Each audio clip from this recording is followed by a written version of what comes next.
Today, we take a look at a new development in Opcenter SC, allowing for the suspension of secondary constraints. This feature allows for several previously difficult scenarios to be modeled, like skilled operators going off shift during production.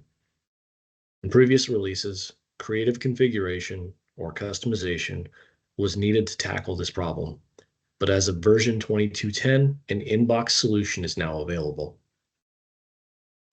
If you are not already familiar with secondary constraints in Opcenter SC, a link to an existing tutorial can be found below.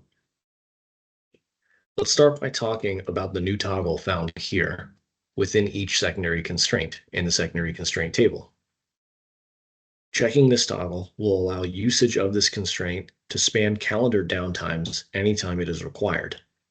In previous releases, orders simply would not schedule if a constraint was needed for a period of time greater than the longest continuous available window. So, an order that would need 9 total hours with a skilled operator would not schedule if the longest period of availability for that skilled operator was only 8 hours. By checking the force span option, we change this behavior entirely. We'll observe this metalwork operator force span behavior in a schedule scenario. Before we schedule, notice the metalwork operator has a maximum of 2.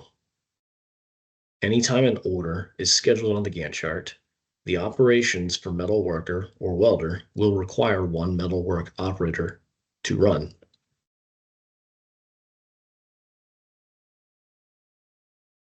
We see in this scenario here, the overall make span for all these orders is roughly 3 days, and we see the metalwork operator is in full effect. Now we're going to restrict the availability of metalwork operator. We'll do this by assigning a 4-hour calendar.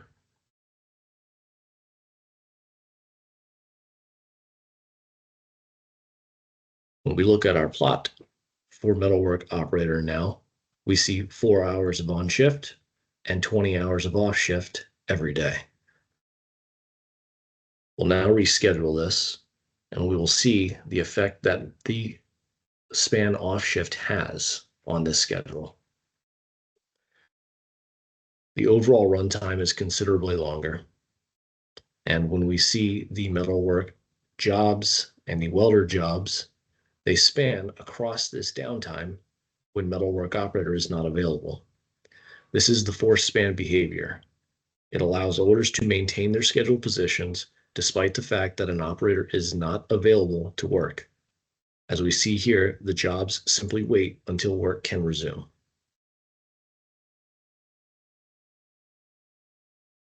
This feature is readily available on any new configuration started in Opcenter SC 2210 or later, but on upgraded configurations, a manual adjustment is required to the configuration file.